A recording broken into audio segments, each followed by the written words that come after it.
Hello everyone, good evening.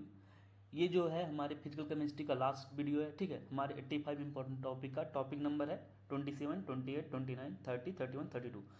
ये अब हमारा जो फिजिकल केमिस्ट्री था पूरा कंप्लीट हो जाने वाला है। ठीक है, इसका बस एक वीडियो बचा है क्वेश्चन प्रैक्टिस का, तो उसको मैं करा दूंगा तो ये पूरा खत्म हो जाएगा। ठीक है, और टेलीग्राम चैनल ज्वाइन कर लो, वहाँ पे मैं पीडीएफ भेज दूंगा। और इस चैप्टर को अच्छे से तैयार करना। यहाँ पे जो क्वेश्चन वैसे जनरली आते थे 2-3 आते थे। ठीक है, इस बार मुझे लगता है कि 3-4 आना चाहिए। ठीक है, और जो क्वेश्चन आएंगे थोड़ा इजी आएंगे। एक आध क्वेश्चन हो सकता है थोड़ा टफ हो जाए, या ऐसा हो कि सब इजी हो जाए, तो इसको खूब अच्छे से तैयार करना। चलो शुरू करते हैं। टाइप ऑफ सेल, पहले हम लोग जान लेते हैं कि सेल क्या है। तो हम लोग जानते हैं सेल क्या हो सकता है। सेल ऐसा मतलब इंस्ट्रूमेंट होता है जो केमिकल एनर्जी को मैकेनिकल एनर्जी में या मैकेनिकल एनर्जी को केमिकल एनर्जी में कन्वर्ट करता है। ठीक है, तो अब टाइप ऑफ सेल हम लोग जानते हैं 2 टाइप का होता है। ठीक है, टाइप ऑफ सेल कितना टाइप होगा? 2 टाइप का। अब वो सेल हो सकता है इलेक्ट्रोकेमिकल हो या इलेक्ट्रोलाइटिक हो। यदि वो इलेक्ट्रोकेमिकल होगा, ठीक है, यदि वो कैसा हो इलेक्ट्रोकेमिकल, तो क्या करेगा? केमिकल एनर्जी को इलेक्ट्रिकल एनर्जी में वो क्या करता है? कन्वर्ट करता है केमिकल एनर्जी को इलेक्ट्रिकल एनर्जी में। जबकि इलेक्ट्रोलाइटिक जो होते हैं वो इलेक्ट्रिकल एनर्जी को किसमें कन्वर्ट करते हैं? केमिकल एनर्जी में। इसको याद कर लेना। 2 टाइप के सेल हैं। अब देखो, इलेक्ट्रोकेमिकल सेल का एग्जांपल भी दिया है, galvanic cell, voltaic cell, Daniel cell या केमिकल सेल। इलेक्ट्रोकेमिकल था या इसलिए हम लोग बोल दिए केमिकल सेल। ठीक है, तो देखो और यहाँ पे कुछ चीज़ें हैं जो याद कैसे करोगे। ठीक है, जैसे यहाँ पे सब चीज़ें बोला है ये सब। ठीक है, और यहाँ पे देखो बोला है कि ये केमिकल एनर्जी को इलेक्ट्रिकल एनर्जी कन्वर्ट करता है। ठीक है, ये उसका उल्टा है। ये कैसा होता है? स्पॉन्टेनियस होता है, ये नॉन स्पॉन्टेनियस होता है। हम लोग जानते हैं जब कोई चीज़ स्पॉन्टेनियस होता है तो डेल्टा जी की वैल्यू क्या होती है? निगेटिव। ये चीज़ याद कर लेना। जब स्पॉन्टेनियस प्रोसेस होता है तो डेल्टा जी की वैल्यू निगेटिव, स्पॉन्टेनियस है तो डेल्टा जी की वैल्यू, जब नॉन स्पॉन्टेनियस है तो डेल्टा जी की वैल्यू क्या आ जाएगी? पॉजिटिव आ जाएगी। ठीक है, यहाँ पे पॉजिटिव होना चाहिए था, यहाँ पे क्या हो गया है? निगेटिव। ये पॉजिटिव कर लो। ठीक है, जब ये नॉन स्पॉन्टेनियस हो तो डेल्टा जी की वैल्यू पॉजिटिव हो जाएगा। ठीक है, और इलेक्ट्रोकेमिकल सीरीज में, ठीक है, हमारा एनोड कैसा होता है? निगेटिव होता है। इलेक्ट्रोकेमिकल सीरीज में हमारा एनोड कैसा होगा? निगेटिव होगा, और कैथोड पॉजिटिव होता है। इसका उल्टा ही होता है। तो ये सब चीज़ें यहाँ पे उल्टी ही हैं एक दूसरे के। ठीक है, कैसे याद करोगे? देखो, मैं एक ट्रिक पढ़ा था, मतलब खुद बनाया था एक ट्रिक। ठीक है, तो मैं खुद कैसे तैयार करता था, देखो बोला हूँ यहाँ पे क्या है ट्रिक हमारी, कि वी फॉर वोल्टिक सेल होता है, डी फॉर डेनियल सेल होता है, सी फॉर केमिकल सेल या इलेक्ट्रोकेमिकल सेल, जी फॉर क्या होता है? Galvanic cell. तो मैं ऐसे तैयार किया था कि वीडी, देखो इतना क्या होता है? बीड़ी, बीड़ी जानते हो ना, जो लोग नशा करते हैं, पीते हैं। ठीक है, तुम लोग मत करने लगना। ठीक, तो बीड़ी, सिगरेट और गांजा। बीड़ी, सिगरेट, गांजा कैन, बीड़ी, सिगरेट, गांजा कैन गिव क्या? एनर्जी। समझे? बीड़ी सिगरेट गांजा क्या देते हैं? एनर्जी देते हैं। और कैसे देते हैं? तुरंत एनर्जी देते हैं ना, तभी तो लोग पीते हैं। लेकिन तुम लोग मत पीना। ठीक, तो बीड़ी सिगरेट गांजा जो होते हैं वो तुरंत एनर्जी देते हैं, मीन्स स्पॉन्टेनियस होते हैं। और स्पॉन्टेनियस होगा तो डेल्टा जी की वैल्यू क्या आएगी? निगेटिव आएगी। ठीक है, देखो, वी फॉर वोल्टिक सेल हो गया, डी फॉर डेनियल हो गया, सी फॉर हमारा क्या होगा? केमिकल सेल हो गया, जी फॉर गैल्वेनिक सेल हो गया। ठीक है, और सी फॉर क्या हो गया? कैथोड। सी फॉर क्या होगा हमारा यहाँ पे? कैथोड हो गया। या मान सकते हो कि यहाँ पे मैं सॉरी, यहाँ पे सी फॉर क्या कहोगे तुम लोग? Chemical energy. यहाँ पे सी फॉर क्या है हमारा? केमिकल एनर्जी होगा। ठीक है, और ये केमिकल एनर्जी किसमें कन्वर्ट करता है? इलेक्ट्रिकल एनर्जी में। सी फॉर क्या हमारा? केमिकल एनर्जी है, जो हम लोग जानते हैं ये जो बोल्टिना सेल है वो केमिकल एनर्जी किसमें कन्वर्ट करते हैं? इलेक्ट्रिकल एनर्जी में। ए फॉर यहाँ पे एनोड है, और एनोड कैसा होता है हमारा? निगेटिव होता है। ये ध्यान थोड़ा सा रखना। देखो, मैं खुद बनाया था ट्रिक, खुद भी भूल गया। ठीक है, तो इसको अच्छे से देख लेना क्या रहेगा यहाँ पे। सी फॉर क्या है? केमिकल है। ठीक है, तो बीड़ी सिगरेट गांजा क्या है? ये सब केमिकल है। बीड़ी सिगरेट गांजा क्या होते हैं? केमिकल ही तो होते हैं। और उस केमिकल को हम लोग किसमें कन्वर्ट कर देते हैं? एनर्जी में, इलेक्ट्रिकल एनर्जी में। ठीक है, तुरंत एनर्जी मिलती है। और एनोड कैसा होता है हमारा? निगेटिव होता है। इसको याद कर लेना, और इसका बस उल्टा यहाँ पे सब कुछ कर देना। तो बस इतना चीज़ें हमको याद करनी है। अब देखो, एनोड पे हमेशा क्या होता है? ऑक्सीडेशन होता है। याद कर लेना, एनोड पे हमेशा क्या होगा? ऑक्सीडेशन, और इसे बोलते हैं लॉस ऑफ इलेक्ट्रॉन। और कैथोड पे क्या होता है? रिडक्शन, इसे बोलते हैं गेन ऑफ इलेक्ट्रॉन। ओके, इसको अच्छे से तैयार कर लेना। कंडक्टेंस हम लोग पढ़ने आ रहे हैं। कंडक्टेंस देखो, बोला कि बोथ मेटालिक या इलेक्ट्रोलाइटिक कंडक्टर जो होते हैं ओम्स लॉ को फॉलो करते हैं। Okay, that is V equal to I R. Ohm's law को फॉलो कौन करता है? मेटालिक और इलेक्ट्रोलाइटिक कंडक्टर ओम्स लॉ को फॉलो करते हैं। फार्मूला क्या आता है? V equal to I R. इसमें भी क्या हमारा पोटेंशियल डिफरेंस होता है, आई करंट होती है, आर रेजिस्टेंस होता है। ठीक है, सबका यूनिट भी तैयार करते चलना। आर क्या होता है हमारा? रेजिस्टेंस जो होता है वो इन्वर्सली प्रोपोर्शनल होता है किसके? एरिया के, और लेंथ के डायरेक्टली प्रोपोर्शनल होता है। अगर कोई बोले कि बताओ कोई रस्सी है या कोई वायर है, जिसकी दो वायर हैं, एक छोटा है एक बड़ा है, ऐसे एक वायर है, एक वायर ये, एक वायर ये हो गया। ठीक है, तो बताओ किसका रेजिस्टेंस ज़्यादा होगा? जिसकी लेंथ ज़्यादा होती है, इसलिए डायरेक्टली प्रोपोर्शनल है। मैं बोलूँ कि 2 वायर हैं, एक वायर हमारा ये वाला हो गया, ये इसमें मिटा देता हूँ। ठीक है। यहाँ पे मैं दो वायर बना रहा हूँ, एक वायर हमारा ये हो गया, ठीक है, और दूसरा वाला वायर हमारा ये हो गया। तो बताओ किस में रेजिस्टेंस ज़्यादा होगा, किस में रेजिस्टेंस ज़्यादा होगा? रेजिस्टेंस मतलब क्या, जो करंट को फ्लो ना होने दे। तो रेजिस्टेंस किस में ज़्यादा होगा, पतला वाले में कि मोटा वाले में? पतला वाले में होगा। सोचो क्यों, बताओ इलेक्ट्रॉन जो है किस रास्ते से जल्दी जा सकता है, पतले वाले रास्ते से कि चौड़े वाले रास्ते से? चौड़े वाले रास्ते से। बस ऐसे आप कर सकते हो। तो एरिया ज़्यादा तो रेजिस्टेंस कम होता है, एरिया ज़्यादा तो रेजिस्टेंस कम। तो यहाँ पे देखो, जब इस प्रोपोर्शनल कांस्टेंट को हटाते हैं तो यहाँ पे आया था क्या, स्पेसिफिक रेजिस्टेंस। यूनिट सबकी याद कर लेना कि आर का रेजिस्टेंस क्या होता है, आर का यूनिट क्या होता है, ओम होता है, ठीक है, और स्पेसिफिक रेजिस्टेंस का ओम इनवर्स होता है, ओम इनवर्स, ठीक है, ओम इनवर्स सेंटीमीटर। यूनिट याद करते चलना। यहाँ देखो लिखा है कि 1/r, 1/r is equal to क्या होता है, 1/ρ और a/l। यहाँ से देखो फार्मूला वही इसको यहाँ पे लिखा है, ठीक है। और इसको हम लोग इस तरीके से कुछ लिख सकते हैं। सी फार हमारे यहाँ पे क्या है, देखो सी फार को हम लोग कंडक्टेंस बोलते हैं या जी लिख सकते हैं। कंडक्टेंस को हम लोग जी भी कहीं कहीं लिखते हैं और सी भी लिखते हैं, इसलिए दोनों तैयार कर लेना, ठीक है, जैसा भी एग्जाम में आएगा उस हिसाब से कर लेना। तो यहाँ पे देखो फार्मूला लिखा है, सी इज इक्वल टू के, क्या है हमारा यहाँ पे कप्पा है, के हमारा क्या है कप्पा, ठीक है। इसको बोलते हैं स्पेसिफिक कंडक्टेंस। यहाँ पे क्या था, स्पेसिफिक रेजिस्टेंस था, ये स्पेसिफिक कंडक्टेंस होता है। जी, जी स्टार क्या हमारा सेल कांस्टेंट है, जी स्टार हमारा क्या होता है सेल कांस्टेंट। देखो इस पे फार्मूला बेस्ड एक डायरेक्ट क्वेश्चन आ सकता है। जी स्टार हमारा क्या होता है सेल कांस्टेंट होता है, और cell constant is equal to L/A होता है। ये इसकी वैल्यू जो होती है किस पे डिपेंड करती है, कंसंट्रेशन और टेम्परेचर, सब चीज पे नहीं डिपेंड करती है, लेंथ पे और एरिया पे डिपेंड करती है। इसका यूनिट याद कर लेना। कंडक्टिविटी हमारा कप्पा ही है। स्पेसिफिक देखो स्पेसिफिक कंडक्टेंस भी बोल सकते हैं या कंडक्टिविटी, इसी को बोलते हैं स्पेसिफिक कंडक्टेंस या कंडक्टिविटी। और यूनिट क्या होता है इसको भी तैयार कर लेना। एक होता है मोलर कंडक्टिविटी, एक होता है इक्विवेलेंट कंडक्टिविटी। मोलर में यहाँ पे एम लिखते हैं और इक्विवेलेंट में हम लोग क्या लिखते हैं, ए क्यू लिखते हैं। सब कुछ फार्मूला वैसे ही रहेगा। देखो मोलर कंडक्टिविटी जो होती है कप्पा गुणे 1000/m होता है, मीन्स मोलर कंसंट्रेशन। यहाँ पे 10⁻³ कैसे आ गया, यूनिट डिफरेंस होने से। देखो इसलिए बोला था कि यूनिट तैयार कर लेना। देखो यहाँ पे कप्पा की यूनिट सेंटीमीटर इनवर्स है, और इसकी जब यूनिट जो होगी हमारे मोलर कंडक्टिविटी की यूनिट जो होगी यहाँ पे सेंटीमीटर स्क्वायर होगी, तो यहाँ पे 1000 होगा, ठीक है। लेकिन यदि यही मीटर स्क्वायर में हो जाए, यदि यही मीटर स्क्वायर में हो जाए, किसकी, इसकी यूनिट मोलर कंडक्टेंस की या कप्पा की यूनिट मीटर इनवर्स में हो जाए, तो यहाँ पे 10⁻³ हो जाएगा, ठीक है। इसको ध्यान में रखना। इसी तरीके से सेम यहाँ पे भी है, यहाँ पे 1000, यहाँ पे 10⁻³, तो यूनिट में सेम चेंजिंग होने से हुआ है, ठीक है। चलो आगे बढ़ते हैं।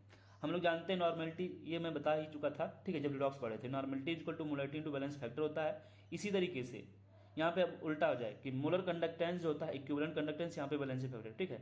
यहाँ पे एक दूसरे के उल्टा हैं, याद कर लेना। तो मैं बोल सकता था ना इक्विवेलेंट, यहाँ पे देखो molar conductance upon equivalent conductance is equal to क्या आता है, बैलेंसी फैक्टर। और वहाँ पे valency factor is equal to क्या आता है, नॉर्मेलिटी अपॉन मोलरिटी। तो देखो सब एक दूसरे के उल्टा ही हैं, ठीक है। अगर मैं पूछूँ बैलेंसी फैक्टर बताओ, तो यहाँ पे बताओ के सी एल का, के का बैलेंसी फैक्टर या सी एल का बैलेंसी फैक्टर कितना होगा, 1 होगा, ठीक है। या तो हम लोग प्लस का लेंगे या तो माइनस का चार्ज लेते हैं, ठीक है। इसी तरीके से देखो K3PO4 है, तो इसमें बताओ बैलेंसी फैक्टर कितना होगा, 3 होगा। कैसे, 3K+ है तो टोटल पॉजिटिव चार्ज ले लो, या तो PO4 पे 3 माइनस उसको ले लो। इसी तरीके से Na2SO4 का बैलेंस फैक्टर 2 होगा। जैसे 2Na+ है, देखो 2Na+ है, तो यहाँ पे टोटल पॉजिटिव चार्ज कितना है, 2 है, या SO4 पे 2 नेगेटिव है, नेगेटिव चार्ज ले लो, तो बैलेंस फैक्टर 2 आ गया। बोल रहे हैं कौन से फैक्टर्स हैं जो इलेक्ट्रोलाइटिक कंडक्टेंस को इफेक्ट करते हैं, factor affecting the electrolytic conductance. Conductance जानते हो किसे बोल रहे थे हम लोग, कंडक्टेंस किसे बोल रहे थे, जी। यहाँ पे देखो कंडक्टेंस हम लोग किसे बोल रहे थे, सी को या जी को, कंडक्टेंस सी को बोलते थे, ठीक है। एक होती है कंडक्टिविटी या स्पेसिफिक कंडक्टेंस, उसको क्या बोलते थे हम लोग, स्पेसिफिक कंडक्टिविटी, या इसको कप्पा बोलते थे, ठीक है।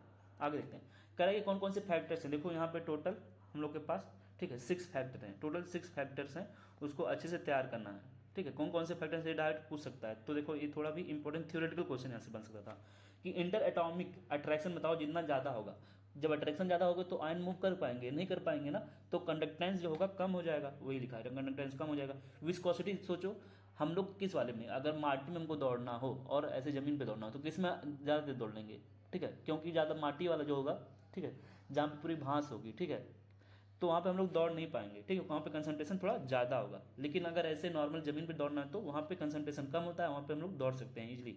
तो विस्कोसिटी बढ़ने से कंडक्टेंस डिक्रीज कर जाता है। टेम्परेचर की अगर हम लोग बात करें तो टेम्परेचर बढ़ने से काइनेटिक एनर्जी जो होती है आयंस की बढ़ जाती है, तो कंडक्टेंस बढ़ जाता है, क्योंकि मोबिलिटी भी बढ़ जाती है। पोलैरिटी ऑफ सॉल्वेंट की अगर हम लोग बात करें तो पोलैरिटी ऑफ सॉल्वेंट की अगर हम लोग बात करते हैं तो एक चीज़ याद कर लेना, जो पोलैरिटी ऑफ सॉल्वेंट होती है, जैसे हमारा ये H2 है, इसका डाइलेक्ट्रिक कांस्टेंट कितना है, डाइलेक्ट्रिक कांस्टेंट हम लोग जानते हैं, ठीक है, कितना 81 होगा, ये वैल्यू ऐसे डायरेक्ट पूछ भी सकता है, ठीक है। इसको ध्यान में रखना कि H2 का सबसे ज़्यादा होता है। तो डाइलेक्ट्रिक कांस्टेंट जो होता है फोर्स ऑफ अट्रैक्शन के इन्वर्सली प्रोपोर्शनल होता है, हम लोग पढ़ते हैं ना F=2, ठीक है। तो यहाँ पे जो F=2 हम लोग पढ़ते थे 1/4 पाई एप्सिलॉन नॉट आता था। देखो डाइलेक्ट्रिक कांस्टेंट इसी को बोलते थे ना। तो हमारा डाइलेक्ट्रिक कांस्टेंट जो होता है फोर्स के इन्वर्सली प्रोपोर्शनल होता है, ठीक है। और ये फोर्स ऑफ अट्रैक्शन ज़्यादा होगा, सोचो मॉलिक्यूल चल पाएगा, नहीं चल पाएगा ना, मीन्स कंडक्टेंस कम हो जाएगा। इसलिए सर देखो डाइलेक्ट्रिक कांस्टेंट जिसका ज़्यादा तो उसका कंडक्टेंस भी ज़्यादा। इसलिए उसका बोला कि hydrated size of ion, hydrated size of ion जैसे हम लोग जानते हैं। ये बताओ कि lithium, sodium, potassium, rubidium, caesium में अगर ये गैसियस स्टेट में, अगर कुछ नहीं बताया है कि एक्वस में है कि ये गैसियस में, तो हम लोग जानते हैं सबसे बड़ी साइज किसकी होती है, ऊपर से नीचे आएंगे साइज बढ़ती जाती है, इसकी बढ़ती है। लेकिन ये एक्वस मीडियम में डाल दिए तो इसका हाइड्रेशन हो जाता है, तो साइज बढ़ जाती है। जो सबसे छोटा हो तो इसकी साइज सबसे बड़ी हो जाती है। तो लिथियम की साइज देखो बढ़ जाती है। तो यहाँ पे लिखा हूँ कि साइज इन एक्वस मीडियम सबसे ज़्यादा किसका होगा, सीजियम का, ठीक है। यहाँ से इधर जाने पे बढ़ रहा है। लेकिन अगर यही हम लोग एक्वस मीडियम में बोले तो साइज इधर से इधर जाने में बढ़ेगा, ठीक है, लिथियम सबसे आगे हुए। लेकिन मोबिलिटी, अब सोचो जो छोटा होता है वो तेज भागता है कि जो बड़ा होता है वो तेज भागता है, जो छोटा होगा वो तेज भागेगा ना। तो किसकी, अब यहाँ पे लिथियम की साइज बढ़ चुकी है इसलिए इसकी मोबिलिटी सबसे कम, सीजियम की सबसे ज़्यादा होगी। तो ये पूछता है क्वेश्चन मोबिलिटी का भी, ठीक है। डाइल्यूशन, डाइल्यूशन की अगर हम लोग बात करें तो डाइल्यूशन बढ़ाने से जो होता है कंडक्टेंस बढ़ता है, डाइल्यूशन बढ़ाने से कंडक्टेंस बढ़ता है। अब यहाँ पे देखो कंडक्टेंस जो होते हैं दो टाइप के इलेक्ट्रोलाइट होंगे, एक होते हैं स्ट्रॉन्ग इलेक्ट्रोलाइट, एक होते हैं वीक इलेक्ट्रोलाइट। तो बोल रहा है कि डाइल्यूशन करने से जो होता है कंडक्टेंस जो होता है वो बढ़ता तो है, लेकिन अब दो टाइप के इलेक्ट्रोलाइट हैं, एक स्ट्रॉन्ग होते हैं, एक वीक होते हैं। तो स्ट्रॉन्ग रीजन पूछ जाता है, यहाँ पे रीजन पूछता है कि बताओ स्ट्रॉन्ग जो इलेक्ट्रोलाइट होते हैं उसमें कंडक्टेंस कैसे बढ़ता है। तो due to decrease in inter ionic attraction, जो इंटर आयनिक अट्रैक्शन होता है वो कम हो जाता है, इसकी वजह से कंडक्टेंस जो होता है वो बढ़ जाता है। जबकि यहाँ पे क्या होता है वीक इलेक्ट्रोलाइट के लिए, यहाँ पे नंबर ऑफ आयंस भी बढ़ जाते हैं, क्योंकि देखो स्ट्रॉन्ग इलेक्ट्रोलाइट है वहाँ पे तो आयन अपने आप टूट चुके होते हैं ना, जितना टूटना होता है वहाँ पे, क्योंकि डिग्री ऑफ डिसोसिएशन अल्फा की वैल्यू 1 होती है। तो वहाँ पे पानी डालने से कोई चीज़ टूटता नहीं, डाइल्यूशन करने से आयंस टूटते नहीं है। जबकि वीक इलेक्ट्रोलाइट जो होते हैं वहाँ पे अल्फा की वैल्यू 1 से कम होती है, मीन्स यदि हम लोग डाइल्यूट करते हैं तो वहाँ पे जो इलेक्ट्रोलाइट्स होते हैं वो टूटते हैं, ठीक है। तो नंबर ऑफ आयंस भी बढ़ जाते हैं। तो इंटर आयनिक अट्रैक्शन तो कम होता ही है, नंबर ऑफ आयंस भी बढ़ जाते हैं, इस वजह से जो होता है हमारा कंडक्टेंस बढ़ जाता है, ठीक है। लेकिन अगर हम लोग बात करें स्पेसिफिक कंडक्टेंस की, या स्पेसिफिक कंडक्टेंस या कंडक्टिविटी की बात करें, स्पेसिफिक कंडक्टेंस इसे बोलते हैं कंडक्टिविटी या कप्पा। तो ये क्या होता है, डायल्यूशन के उल्टा होता है, इसको तैयार कर लेना, ये डायल्यूशन के उल्टा होता है। अगर डायल्यूशन करते हैं तो कंडक्टिविटी कम हो जाती है, ये थोड़ा इंपॉर्टेंट है, ये कन्फ्यूज होकर तुम लोग गलत कर सकते हो, ठीक है। जबकि बाकी चीज़ देखो मोलर कंडक्टेंस और इक्विवेलेंट कंडक्टेंस, डायल्यूशन करने से ये दोनों चीज़ें बढ़ती ही हैं, क्योंकि देखो ये कंसंट्रेशन के क्या उल्टा फार्मूला देखो, कंसंट्रेशन के क्या है ये इनवर्स प्रोपोर्शनल में, तो डाइल्यूशन करने से दोनों ही बढ़ते हैं दोनों चीज़ें, ठीक है। Determination of molar conductance of electrolytes, हम लोग क्या करने जा रहे हैं, डिटर्मिनेशन करने जा रहे हैं, ठीक है, निकालने हैं, वैल्यू कैलकुलेट करने जा रहे हैं किसका, मोलर कंडक्टेंस का ऑफ इलेक्ट्रोलाइट का, ठीक है। कब, एट इनफाइनाइट डाइल्यूशन, यहाँ पे हमको लिखना था एट इनफाइनाइट डाइल्यूशन, यहाँ पे ए सिर्फ लिखा है, ठीक है, थोड़ा सा गायब हो गया है, एट इनफाइनाइट डाइल्यूशन, यहाँ पे एट, यहाँ पे डाइल्यूशन कितना करना है हमको, इनफाइनाइट डाइल्यूशन करना है, ओके।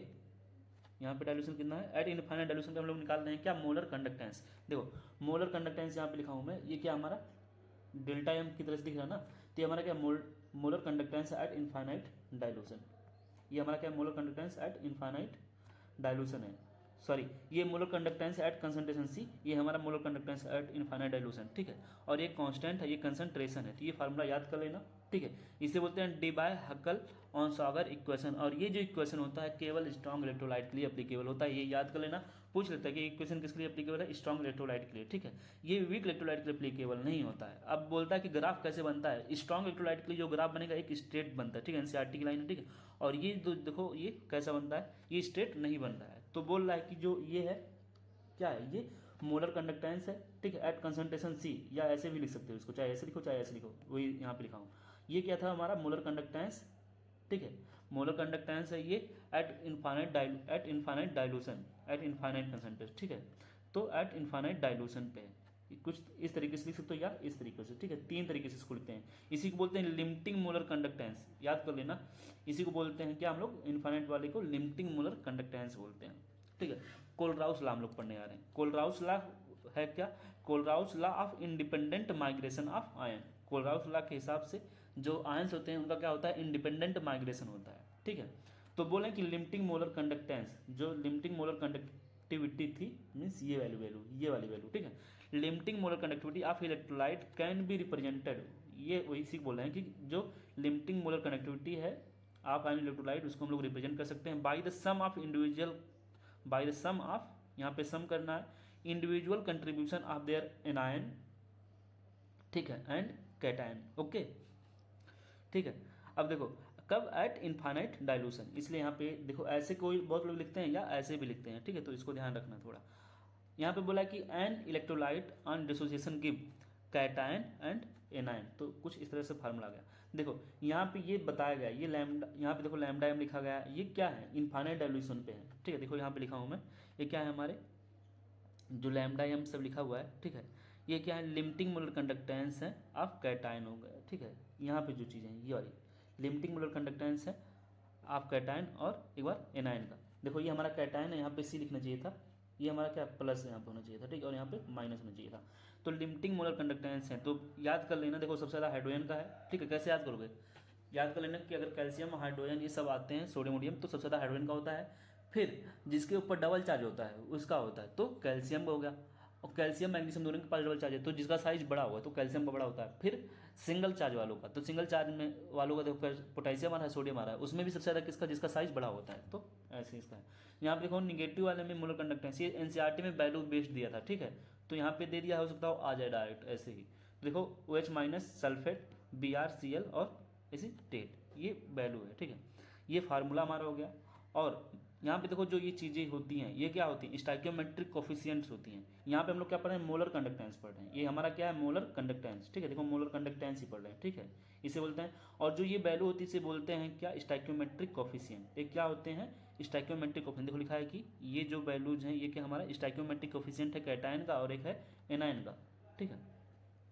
जैसे मान लो कोई रिएक्शन है AX/BY, ये कोई रिएक्शन था, ठीक है, AX और BY, तो इसको हम लोग जब तोड़ते हैं तो X कहाँ पे आता है, यहाँ पे आता है, और इसका जो चार्ज होता है यहाँ पे आता है, तो ये चीज़ें इस तरह से लिखा हुआ है, ठीक है। इसी तरीके से इसको लिख दिया, ठीक।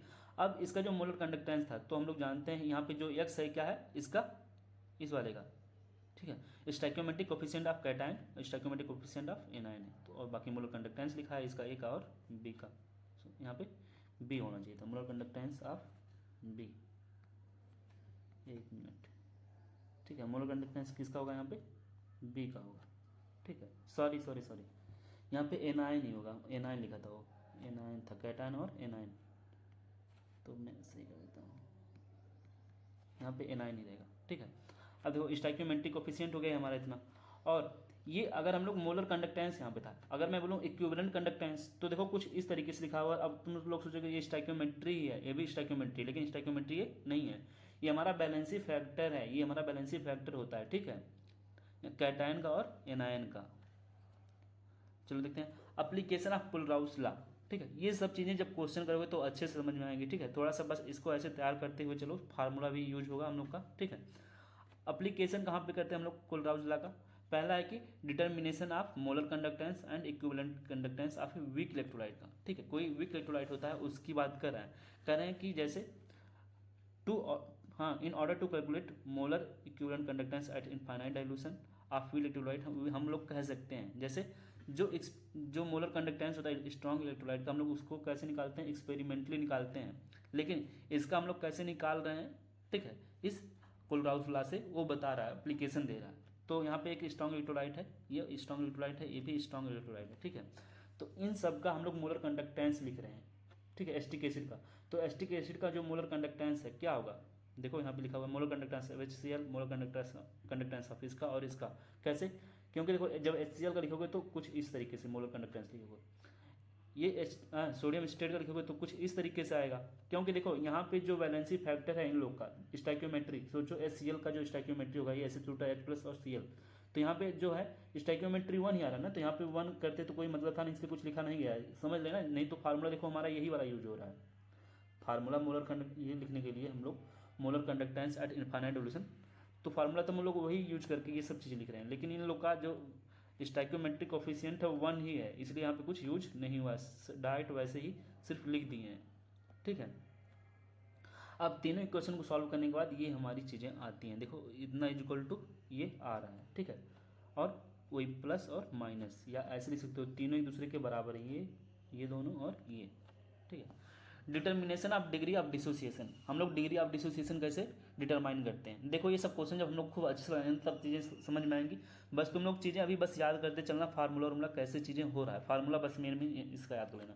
डिग्री ऑफ डिसोसिएशन क्या होता है, degree of dissociation is equal to होता है number of molecule ionised, number of molecule ionised upon total number of molecule dissociated.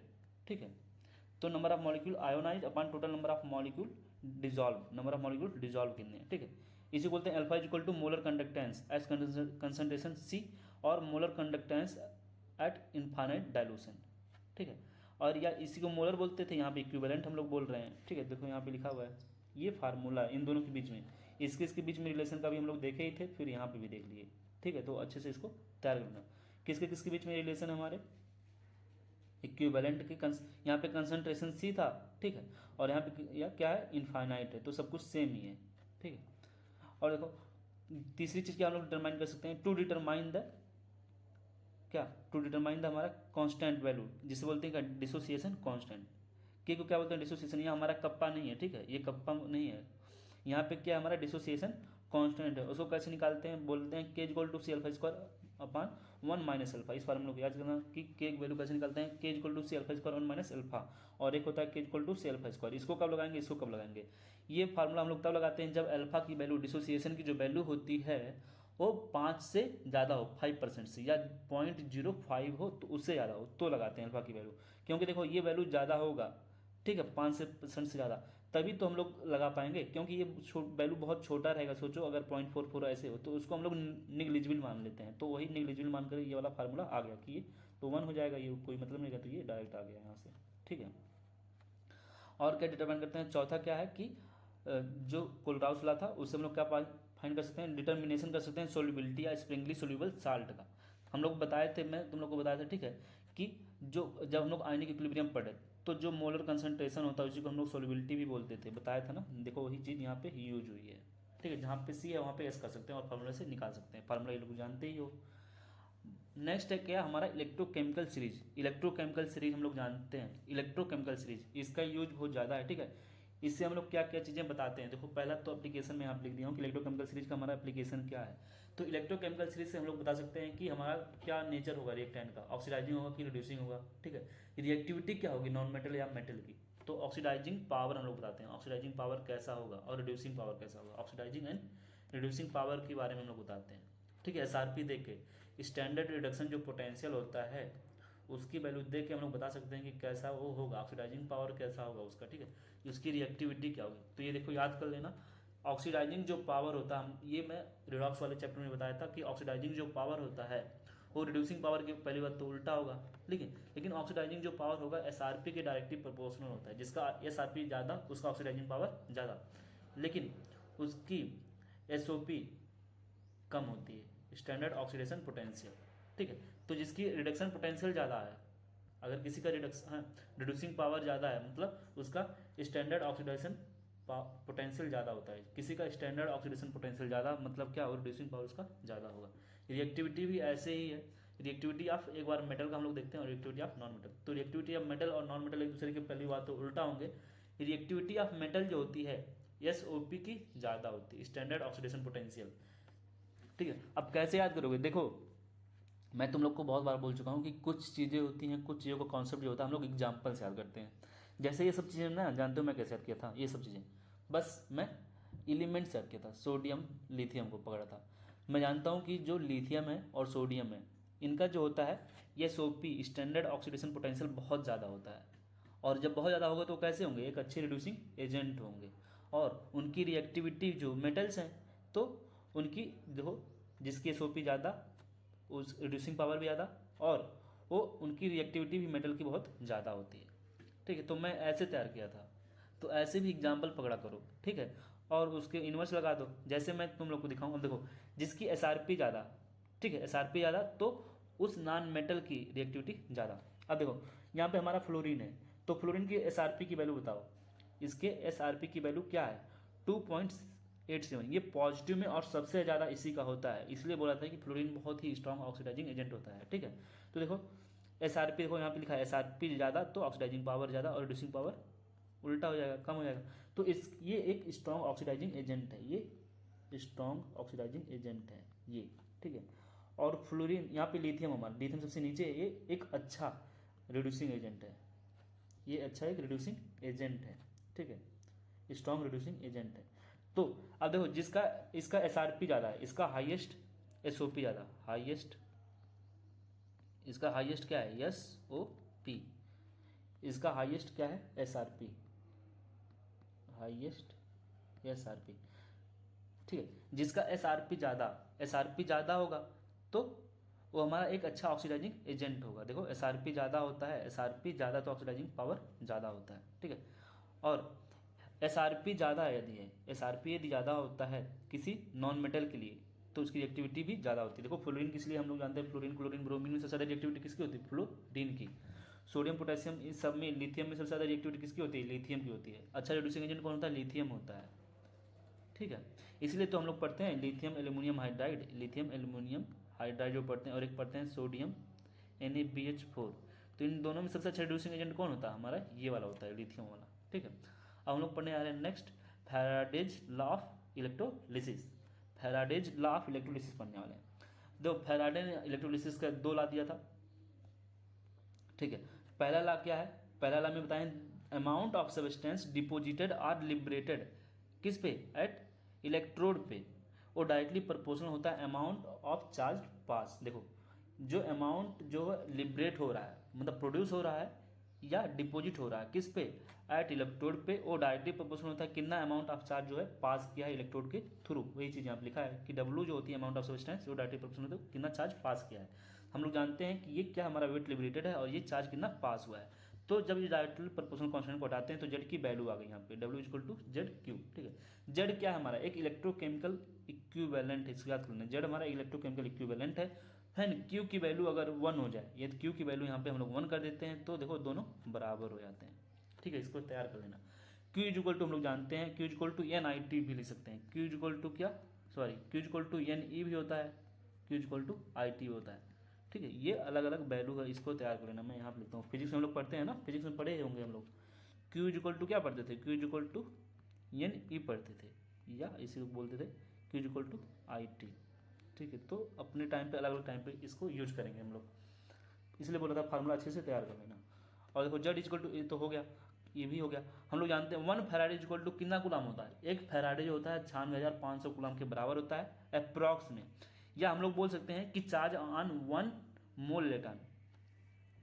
बताओ कह रहा है कि एक जो फैराडे होता है 1 फैराडे की जो वैल्यू होती है वो किसके बराबर होती है, एक मोल इलेक्ट्रॉन ले लो, ठीक है। एक मोल इलेक्ट्रॉन ले रहे हैं, एक मोल इलेक्ट्रॉन में कितना होता है सोचो, एक मोल में कितना इलेक्ट्रॉन होगा 6.023 × 10⁻23 होता है, ठीक है।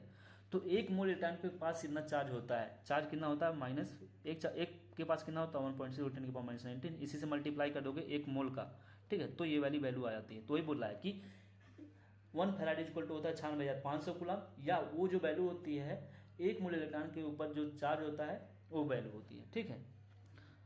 सेकंड लॉ ऑफ इलेक्ट्रोलाइसिस क्या होता है, ये फार्मूला यहीं से आया है। ये फार्मूला सेम क्या है, हम लोग पढ़े थे ना कि वेट अपॉन इक्विवेलेंट वेट, देखो W1/W2/E1/E2। अभी हम लोग पढ़े ना, देखो valency factor is equal to क्या है, वेट अपॉन इक्विवेलेंट वेट, ये पढ़ के आए ना। और ये सब चीज़ें देखो एक दूसरे से क्या है, लिंक है। यदि कोई भी चीज़ पता हो तो निकालते चले जाओ, कोई भी चीज़ एक दूसरे इसमें में से कोई भी चीज़, अगर सब वैल्यू पता है एक नहीं पता, ठीक है, उसको आराम से यहाँ से फार्मूले से निकाल सकते हो, ठीक है। देखो इसी वाले फार्मूले को यूज करके हम लोग फैराडे ने दूसरा लॉ दे दिया, ठीक है। कह रहे हैं कि जब same amount of charge is pass through the different electrolytic solution connected in series में, और ये कैसे कनेक्टेड होते हैं, देखो यहाँ पे बोला है ये कैसे कनेक्टेड है, इन सीरीज में। तो वेट ऑफ द सब्सटेंस जो डिपोजिट हो रहा है या डिजॉल्व होता है एट एनोड कैथोड पे, तो ratios of the equivalent weight कितना होगा, तो देखो यहाँ से हम लोग जानते हैं बैलेंसिंग फैक्टर सबका सेम होगा, balancing factor is equal to same होगा, तो वेट अपान इक्विवेलेंट वेट। तो यहाँ पे बैलेंसिंग फैक्टर W1/W2, सॉरी इसको देखो पहले तो W1/E1 हो गया और W2/E2 हो गया, तो इसको इधर लाएं और इसको यहाँ पे ले गए हैं, ठीक है। तो ये वाला फार्मूला आ गया, इसको अच्छे से तैयार कर लेना। ये चीज़ें जो अभी बताया हूँ मैं लिखा हूँ 96,500, इसी को अप्रॉक्स में हम लोग ऐसे कुछ लिखते हैं। Relation between the delta G, relation between the delta G and electrode potential, electrode potential और डेल्टा जी के बीच में रिलेशन क्या है, ठीक है। तो delta work done is equal to हम लोग जानते हैं वर्क डन जो होता है हम लोग का चार्ज होता है और पोटेंशियल होता है, वर्क डन और चार्ज हम लोग पढ़ते हैं ना, work is equal to Q और डेल्टा वी, यही तो पढ़ते हैं फिजिक्स में। तो यही लिखा है कि work done is equal to इतना होता है और चार्ज कितना हो गया हमारा क्यू हो गया और पोटेंशियल क्या हो गया, यहाँ पे हम डेल्टा वी लिखते हैं और डेल्टा वी का वैल्यू यहाँ पे दिया है कि क्या एफ, सॉरी पोटेंशियल को ई लिखा है, पोटेंशियल को ई लिखा है, चार्ज को लिखा है एन एफ, कितना फैराडे चार्ज है, कितना फैराडे चार्ज है, बोला है कि एन एफ मतलब क्या, एन फैराडे चार्ज लिया है। यहाँ पे जो एन की वैल्यू है यहाँ पे एन फैराडे मतलब 1 फैराडे भी हो सकता है, 2 फैराडे भी हो सकता है। 1 फैराडे की वैल्यू कितनी है तो मैं बता दिया हूँ, 1 फैराडे की वैल्यू कितनी होती है, देखो 2 फैराडे होता है तो 2 से मल्टीप्लाई कर दो, तो डेल्टा जी यहाँ पे वर्क को हम लोग लिखेंगे डेल्टा जी हो गया, फार्मूला कुछ इस तरीके से।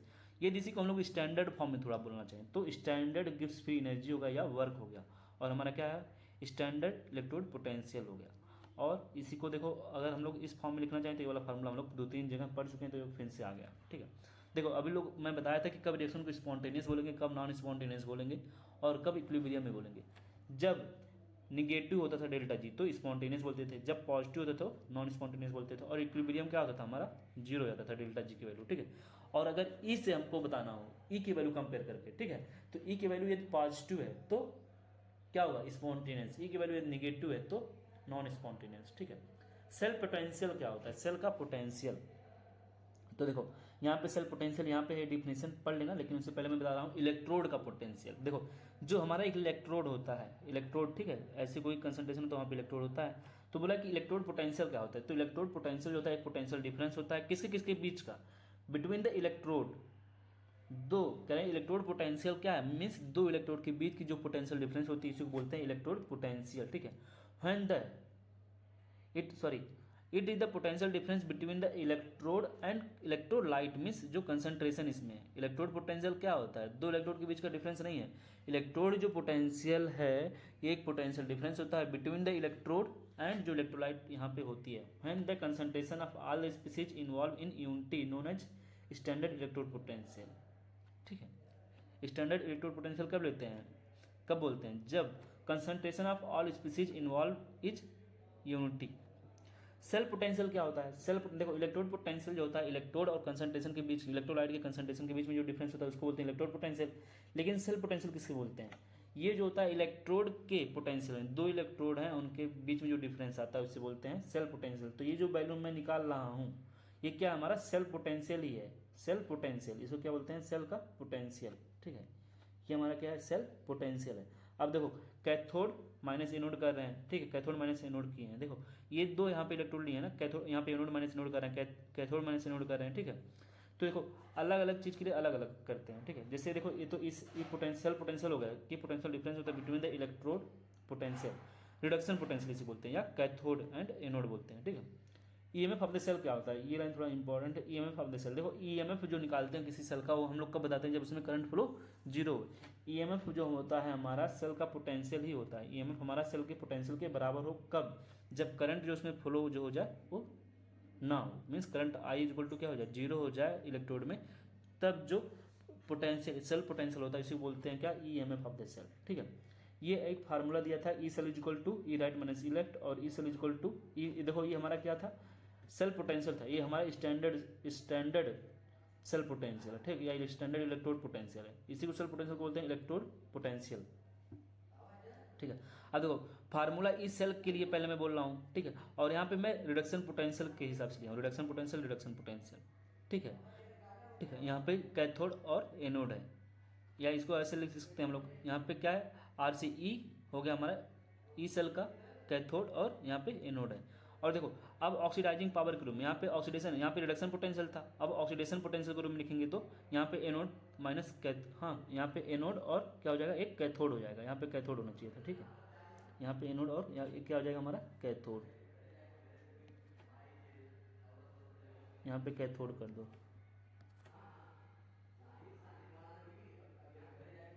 ठीक है। ये ई सेल इक्वल टू क्या लिखें, reduction potential of cathode plus oxidation potential, क्योंकि देखो ऐसा क्यों हो रहा है, क्योंकि देखो ये याद कर लेना, रिडक्शन पोटेंशियल जो होता है ऑक्सीडेशन पोटेंशियल के माइनस के इक्वल होता है। इसी तरीके से स्टैंडर्ड अगर फॉर्म में लिखते हैं तो ये दूसरे के इक्वल होते हैं, लेकिन माइनस के। हाइड्रोजन यहाँ पे लिखा है कि स्टैंडर्ड हाइड्रोजन इलेक्ट्रोड जो होता है उसकी जो वैल्यू आती है वो जीरो आती है, याद कर, ठीक है।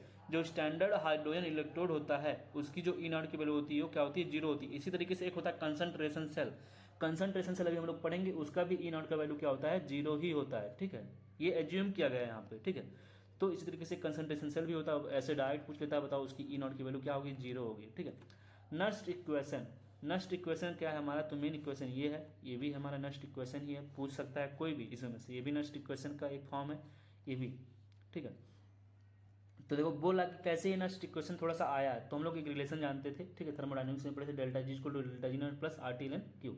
डेल्टा जी की वैल्यू हम लोग यहाँ से लिखेंगे, इसका वैल्यू यहाँ से लिखेंगे, इसका वैल्यू यहाँ से, तो फार्मूला हमारा ये आ गया, ठीक है। और इसको यहाँ पे दोनों साइड में एन एफ से डिवाइड करने पे, एन एफ से डिवाइड करने पे क्या आ गया, ये वाली वैल्यू आ गई, ठीक है, माइनस माइनस एन एफ से डिवाइड कर दिया तो ये वाली वैल्यू आ गई कुछ, ठीक है। और क्यू क्या है हमारा, एक रिएक्शन कोएफिशिएंट है, क्यू क्या हमारा रिएक्शन कोएफिशिएंट है, ठीक है। बोला कि एट 25 डिग्री पे अबव इक्वेशन हम लोग कुछ इस तरीके से लिख सकते हैं, ठीक है। देखो कोई इक्वेशन है ये, ठीक है, तो इसके लिए ईएमएफ की वैल्यू हम लोग कैसे कैलकुलेट करते हैं, तो ईएमएफ इज इक्वल टू बोलते हैं standard electrode potential R T by N F L N product upon reactant, याद कर लेना, यहाँ पे प्रोडक्ट है और यहाँ पे रिएक्टेंट है, ठीक है। तो 25 डिग्री सेंटीग्रेड पे वैल्यू देखो, इसकी वैल्यू हम लोग रखते हैं तो कुछ इस तरीके से आ रहा है। यहाँ पे एन की वैल्यू तो डिपेंड करेगा कितना इलेक्ट्रॉन कोई ले रहा है या तो दे रहा है, तो लिखेंगे। कह रहे हैं फॉर मेटल, अगर हम लोग मेटल की बात करते हैं, ठीक है, तो और देखो यहाँ पे ये वैल्यू जो होगा ना, यहाँ पे ये वाली किसकी है, रिएक्टेंट की है, ये हमारा क्या है, रिएक्टेंट ही है, ये हमारा क्या है, रिएक्टेंट। ये डायरेक्ट क्वेश्चन लगाने के लिए है कि कोई मेटल है, ठीक है, और यहाँ पे यदि इसकी कंसंट्रेशन की वैल्यू बढ़ती है, यदि ये वाली नीचे वाली वैल्यू बढ़ती है, तो सोचो ये पूरी ये वाली वैल्यू बढ़ी तो ये वाली पूरी वैल्यू कम आ गई, तो ये पूरी वाली वैल्यू कम आई, ठीक है, तो ये वाली पूरी वैल्यू क्या होगी, बढ़ेगी। तो ई रिडक्शन पोटेंशियल बढ़ता है, इसको याद कर लेना कि यदि यहाँ की वैल्यू बढ़ती है नीचे वाली की वैल्यू, तो ई रिडक्शन पोटेंशियल की वैल्यू बढ़ जाती है, जबकि ऑक्सीडेशन पोटेंशियल की वैल्यू कम हो जाती है। इसका उल्टा भी कर सकते हैं, यदि कम होता तो ये कम होता और ये वैल्यू बढ़ जाता, ठीक है।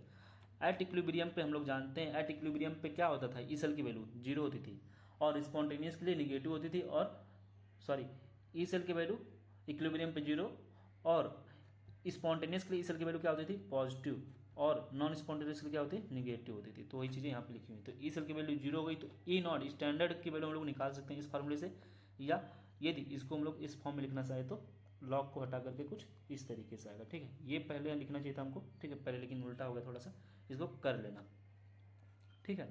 अब देखो कंसंट्रेशन सेल बताया था ना, कंसंट्रेशन सेल की वैल्यू अभी तुरंत ही बताया था कि ई सेल की वैल्यू क्या होती है, जीरो होती है। तो यहाँ पे इज इक्वल टू मैं लिखा हूँ, ये देखो फार्मूला ई सेल की वैल्यू जीरो हो गई, यहाँ से ये जो मैं अभी कर रहा था यहाँ पे, ये मेन जो फार्मूला था यहाँ से मैं कर रहा हूँ, तो यहाँ पे जीरो रख दिए तो ये फार्मूला आ गया, फिर इसको सॉल्व करने के बाद हमारा ये आ जाएगा, ठीक है। बोला है कि इलेक्ट्रोड पोटेंशियल जो हम लोग जानते हैं कैसी प्रॉपर्टी होती है, हम लोग जब थर्मोडायनेमिक्स पढ़े थे तभी आया था, इलेक्ट्रोड जो पोटेंशियल होता है वो कैसा प्रॉपर्टी होता है, एक्सटेंसिव प्रॉपर्टी की इंटेंसिव प्रॉपर्टी, इंटेंसिव प्रॉपर्टी, जबकि डेल्टा जी की वैल्यू कैसे एक्सटेंसिव प्रॉपर्टी होती है, ठीक है। प्रोडक्ट ऑफ इलेक्ट्रोलिसिस हम लोग क्या पढ़ने जा रहे हैं, प्रोडक्ट ऑफ इलेक्ट्रोलिसिस, और ये कैसे डिटरमाइन करते हैं, देखो ये भी इंपॉर्टेंट था, ये शॉर्ट उसमें नहीं 35 इंपॉर्टेंट टॉपिक, लेकिन ये इंपॉर्टेंट है, अच्छे से तैयार करने क्वेश्चन इधर भी आ रहा है, ठीक है। ये हमारा क्या प्रोडक्ट ऑफ इलेक्ट्रोलिसिस क्या होते हैं, तो देखो जब मान लो कोई कंपाउंड है, जैसे मान लो मोल्टन NaCl है, ठीक है, तो हम लोग जानते हैं जब इलेक्ट्रोलिसिस होगा तो एक कंपाउंड जो होगा एनोड पे एक जाएगा कैथोड पे, एनोड पे क्या होता है, ऑक्सीडेशन होता है, कैसे याद करोगे, ए नो, नो मीन्स क्या, ऑक्सीडेशन, देखो एनो एनो बोला ना, एनोड पे ऑक्सीडेशन, और मैं ऐसी बात है कैरी, कैरी फॉर क्या, रिडक्शन, तो एक तो बस याद करो तो ये कर सकते हो, लेकिन देखो एनोड पे जो ऑक्सीडेशन हो रहा है यहाँ पे जो एलिमेंट्स आता है जो इलेक्ट्रोकेमिकल सीरीज में ऊपर हैं वही आएगा, ठीक है।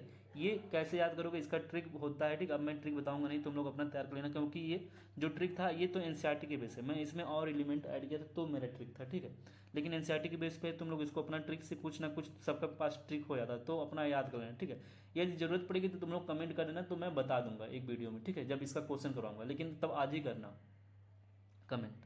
चलो देखो, एनोड, एनोड क्या है हमारा, ये ऑक्सीडेशन, एनोड पे होता है ऑक्सीडेशन होता है, कैथोड पे रिडक्शन होता है। ऊपर वाले जो एलिमेंट्स होते हैं इलेक्ट्रोकेमिकल सीरीज में, ठीक है, वो किस पे आते हैं, एनोड पे आते हैं, ठीक है, जब होगा ऑक्सीडेशन उसका। और जब रिडक्शन होता है तो कहाँ पे, कैथोड पे आते हैं, ठीक है, नीचे वाले एलिमेंट, नीचे वाले कहाँ पे आते हैं, कैथोड पे। अब देखो कैसे क्वेश्चन करते हैं, ये कॉन्सेप्ट था इसको करने के लिए कि प्रोडक्ट ऑफ इलेक्ट्रोलिसिस क्या होगा, ठीक है।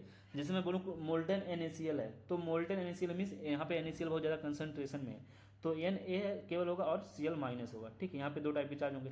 तो ये बताओ NaCl इलेक्ट्रोकेमिकल सीरीज में कहाँ पे है, नीचे है, और क्लोरीन ऊपर, देखो Na कहाँ पे है, यहाँ पे है, ठीक है, और क्लोरीन कहाँ पे, यहाँ पे है। तो ये किस पे है, जो ऊपर होते हैं वो कहाँ पे आते हैं, हमारे एनोड पे आते हैं, ठीक है, एनोड पे जाते हैं। और क्लोरीन क्या किस में कन्वर्ट हो जाएगा, Cl2 में कन्वर्ट हो जाएगा। तो देखो इसलिए ये कहाँ पे गया हमारा, Cl2 किस पे गया है, एनोड पे, और सोडियम किस पे गया है, कैथोड पे, ठीक है, सोडियम किस पे गया, कैथोड पे। इसी तरीके से देखो एक्वस NaCl पूछ रहा है, एक्वस NaCl है, इसका मतलब क्या है, यहाँ पे एक्वस मीन्स पानी आ गया है, पानी होगा तो सोचो Na प्लस भी होगा, Cl माइनस भी होगा, और पानी भी यहाँ पे होगा, पानी मीन्स H प्लस और OH माइनस। देखो मैं लिखता हूँ Na plus Cl minus H plus और OH माइनस। तो बताओ अब इतना आयन है तो एनोड पे कौन जाएगा, कैथोड पे कौन जाएगा।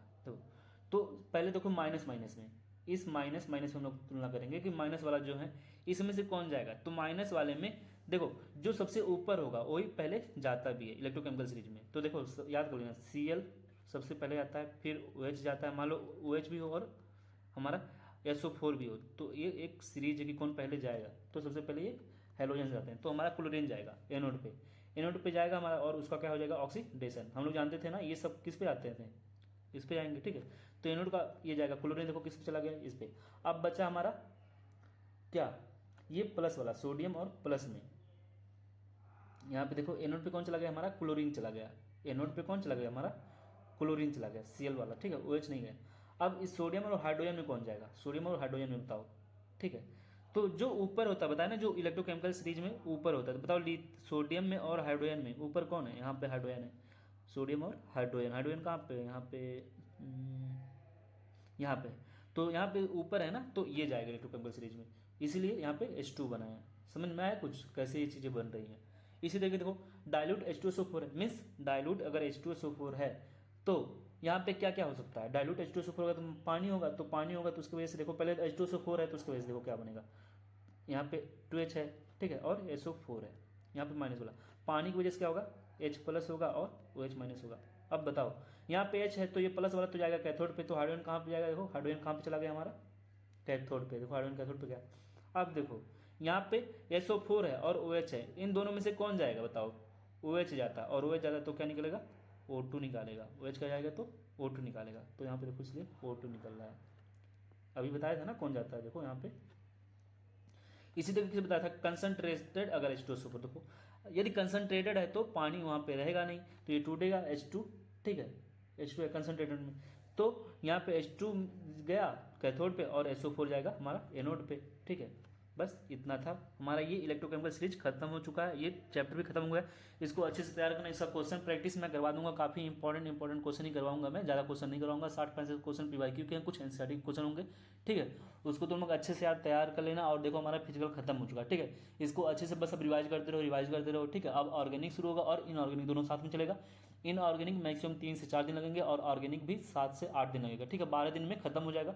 और मैं सोच रहा हूँ कि 8-9 दिन में ही खत्म कर दूँ, तो हो सकता हो कि कभी कभी मतलब ऑर्गेनिक डेली आए और इनऑर्गेनिक बीच बीच में आता रहेगा, ठीक है, जिस हिसाब से मेरे पास टाइम रहेगा। सो थैंक यू यार, वीडियो पसंद आई होगी तो वीडियो को शेयर कर देना और चैनल को सब्सक्राइब कर लेना। Okay thank you. और मैं इसका PDF जो है टेलीग्राम चैनल पे सेंड कर दूंगा।